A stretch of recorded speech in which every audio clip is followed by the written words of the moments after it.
Hi, everyone, and welcome back. We're going to be talking to Keith Sweet, Councilman for Jackson City Council. How you doing, Keith? I'm Good to fine, see you again. Tom. Nice to see you. Thanks for having me. Okay, well, we can talk a little bit. You had a meeting last night, right? Jackson City Council, yes, we did. So why don't we talk a little bit about what was on the agenda there? Well, there were a couple of items. We had a couple last meeting, not last night, but the meeting before. Right. We awarded the contract to John Hertzik Construction for the Wheels Park, which will probably start right after the first of the year when the weather begins to clear. And I was surprised to hear again that it's like a $500,000 project. Well, it's actually a little bit more than that. It's almost an $800,000 project. That's right. We got a $600,000 grant, and then we had to raise additional monies on top of that. Okay. But And part of that again, we'll grant, just describe that because you were very involved with that, and that's for the Kennedy Wheel. that's for the Right, Kennedy Wheel and the Kennedy Tail and cover Wheels that. Park. We're going to build a building over the park, and then over the wheel, in order to Right. protect it from the elements. It'll be a four-sided steel building with one side completely glass and a third of the backside glass, so you can kind of still look through the building. And then a whole bunch of reconstruction in the park itself, all the ADA bathrooms and parking spaces, et cetera. Right. Part of that grant required us to contact the California Conservation Corps to see if they had any interest in working on the project, and they didn't, but they referred us to the Sacramento Regional Conservation Corps, where they train 18 to 25-year-olds in the construction trades. So, and they accepted. They wanted to participate. So we awarded them about a $36,000 piece of that action. They're going to be doing a rock line ditch. They're going to remodel the bathrooms, and they're going to put up the fencing. Okay, that's pretty good. And I understand maybe we'll have them on the show too, find out a little We'd bit like more to. about that. I think there's probably individuals in that age range here that might be able to effectively participate in that program. Okay. Well, that'll be cool. As a job trainer. Okay, so we're going to take a break, Keith, and then when we come back, we'll talk about a couple of more projects that are going on, Vista Point, and then one that you're currently involved with, which is the Oral History project that's back up and running. So we're going to find out more about that. Stay with us. We'll be back right after this break. You're watching Amador County's local television network, TSPN. We're back with Keith Sweet. Okay, Keith, Vista Point, that was a project you were involved with too. It's coming along really good. I noticed this week, they've got the solar panels up. Solar panels are up. I think they're finishing up today the wrought iron, the steel railing. So with a little bit of gravel and a little bit of hydro seed, it should be completed, with the exception of the interpretive signage. That's all still in the process. We probably won't get that done until after the first of the year. You can see the signboards up there, and we're going to put up in the next couple of days, weather permitting, information on each board that tells what's going to be coming. But Frank Torderich is working on that. Andy Farrenwald's working on it. I'm writing a couple of them. So that should be done by after the first of the year. Okay.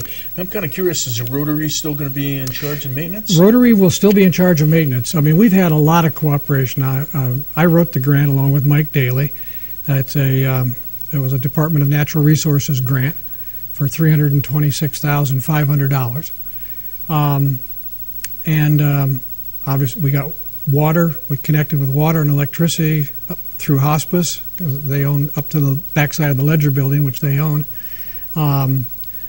The American Legion Riders are donating an ADA compliant picnic table.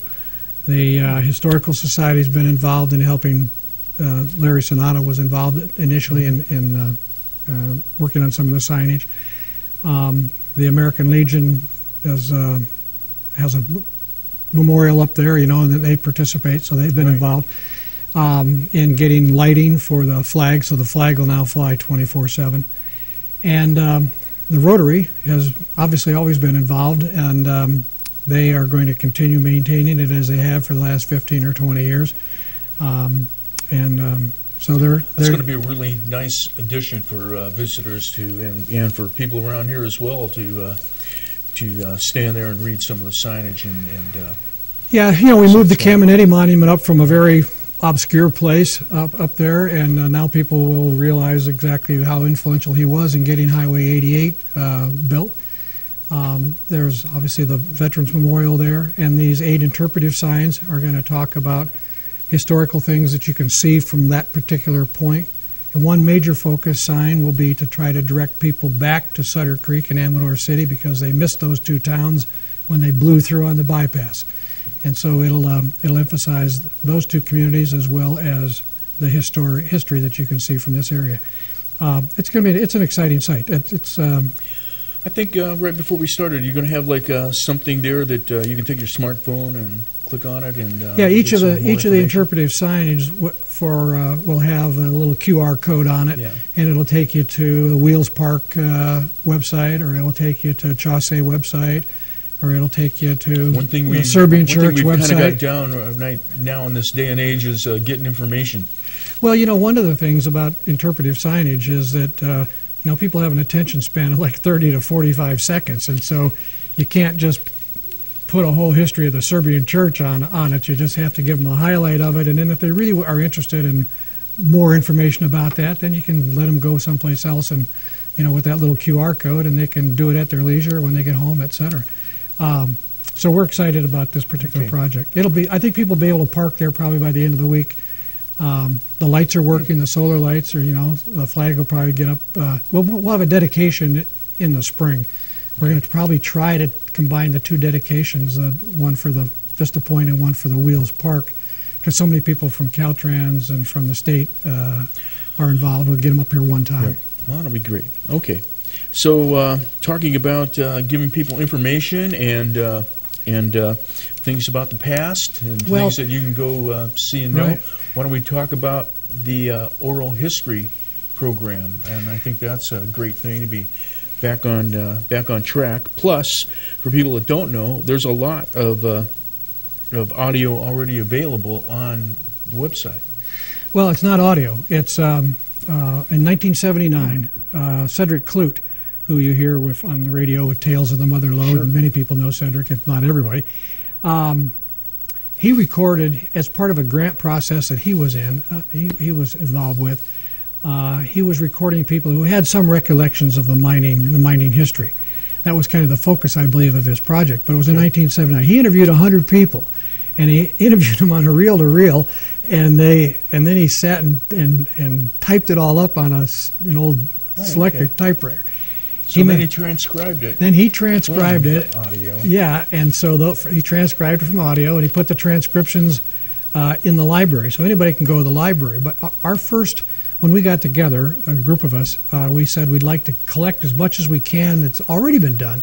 So we've taken those 100 interviews, and we've put them up on the Amador County Historical Society's website. So if you want to, it's a convenient way to go, and that's really simple, AmadorCountyHistoricalSociety.org. So they're already up. Okay, so those are in audio? They're in.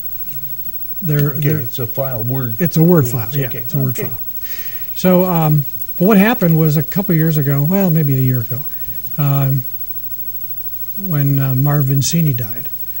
I was in the American Legion with Marv, and he passed away. And obviously, he was born and raised here and was in the military, and was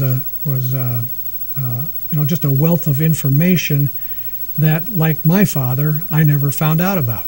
And I'm sure people watching here readily recognize that they should have asked their mom or dad, something. I mean, I have absolutely not a factoid about what my dad was like when he grew up, or what he did when he was growing up, or whatever.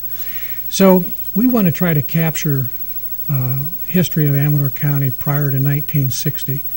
We call it the Amador County Living History Program to capture the history from those still present. Bonnie Evans teaches a class at the Senior Center a couple times a year on how to take a conversational recording with a loved one, to get family history. Mm-hmm. Sometimes, it's certainly helpful when people are maybe in a hospice situation. It's comforting to talk, and it's an easy way to get information, and it's a good thing to be able to record, memories. Sure. But we're not looking for people just, in hospice at all. We're looking for people who have stories to tell. In a conversational tone, in your own home, in your own setting. You don't have to come down to anybody's office. We'll come to you and chat. It's just that simple. And we're hoping that people will do that on their own. We'll provide the recorders if necessary. We're using MP3 recorders so that we can put it right straight up on the website, and then you'll be able to listen. So we're looking for people, one, to do their own recording and collect their own histories. Two, to then help us by referring people to us. If they don't want to do it, we'll give them a call or have them call us. Okay. And they can reach me at 419-3770 or Jim Geedy at the radio station at 223-1340. And I'm sure they can call you and at I think TSPN. Cedric Clute Cedric Clute has himself as a contact as well? And Cedric Clute is a contact as well at cedricclute at gmail.com. Yes, Bonnie and I and Cedric are the kind of the core group, and then we joined with the Amador County Historical Society. They're going to house all the stuff that we collect, and if anybody wants to make a donation in order so we can buy some more MP3 recorders, then it's a 501c3, and then the donation would be deductible. But we're going to kick it off. We're kicking it off now in the sense of just getting make people aware. Right. But right after the first of the year is when we really hope to begin Okay, interviewing. Keith, why don't you give a phone number for yourself for contact, and then we're going to go to a break. Okay, that's 419-3770. That's my cell phone. Okay, so if you want to join and help out with that oral history project, give Keith a call. We're going to take a break, and when we come back, we'll have a weather report right here on TSPN. You're watching Amador County's #1 news and sports leader, TSPN.